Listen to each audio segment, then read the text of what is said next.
Hello friends, शुरू करते हैं। मसूरी का होटल सवॉय, जहां रात होते ही बेचैन हो जाती है लेडी ओमे की आत्मा। मसूरी, पहाड़ों की रानी मसूरी में शाम जैसे जैसे ढलती जाती है, अंधेरा दूर दूर तक फैली पहाड़ियों को अपने आगोश में ले लेता है। और इसी अंधेरे में एक वीरान होटल गुमनाम साए के रूप में करवट लेता है। जी हाँ, हम बात कर रहे हैं मसूरी के प्रसिद्ध होटलों में से एक रहे होटल सवॉय की। 125 साल पुरानी यह इमारत आज मसूरी की तारीख का हिस्सा है।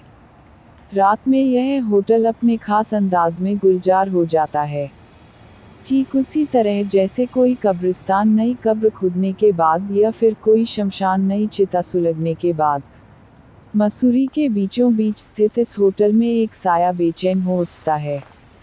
वो कभी गलियारों में चहलकदमी करता हुआ दिखाई देता है तो कभी खुली खिड़कियों से झांकता हुआ।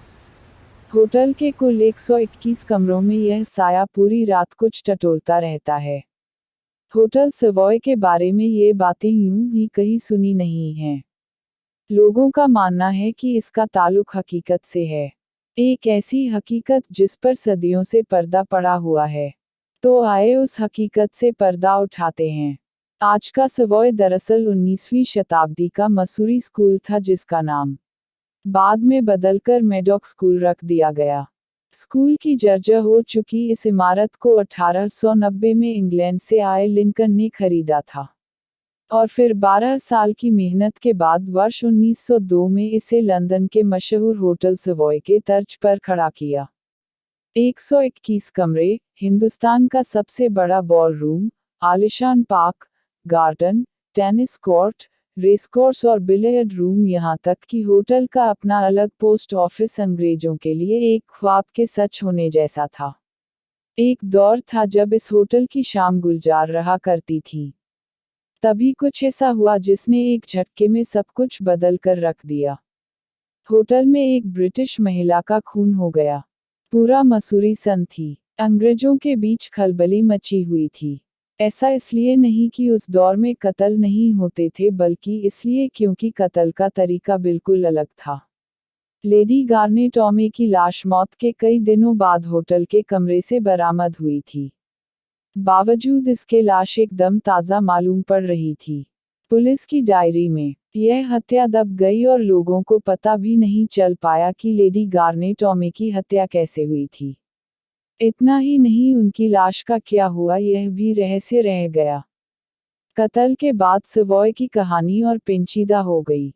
लोगों को यकीन हो चुका था कि गार्नेट ओमे का भूत होटल पर कब्जा कर चुका है, क्योंकि इस अजीबो-गरीब मौत के बाद दो और लोगों, डॉक्टर जिसने ओमे की लाश का पोस्टमार्टम किया और एक पेंटर जो ओमे के लिए पेंटिंग किया करता था, की रहस्यमय मौत हुई।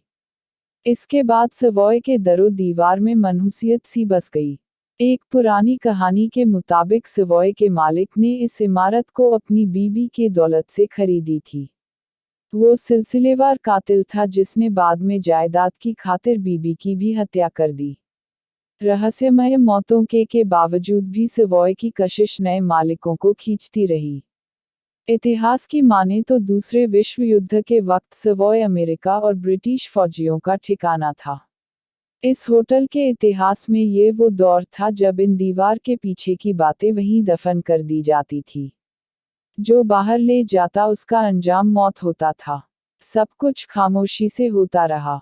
सवॉय से आती कभी किसी ने कोई चीख नहीं सुनी और लोगों का रहस्यमय ढंग से लापता होना जारी रहा।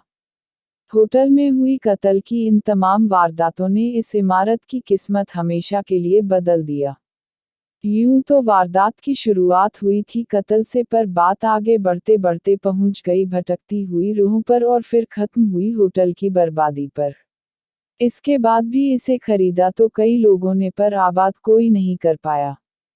कहते हैं वर्षों आबाद रहने वाली इमारतों को वीरानी की आदत एकदम से नहीं पड़ जाती, लिहाजा देखने वालों को यहाँ आज भी हलचल दिख जाती है। आज यह होटल पूरी तरह बंद है। माना जाता है कि तब से ओमे की आत्मा इस होटल में अपने गुनहगार की तलाश कर रही है। इस स्थान को सीरियल किलिंग से भी जोड़कर देखा जाता है, लेकिन अधिकांश लोगों का मानना है कि इन हत्याओं के पीछे उसी लेडी ओमी की रूह का हाथ है। अगर आप लोगों को हमारी स्टोरीज पसंद आए हो तो please subscribe to my channel and press the bell icons.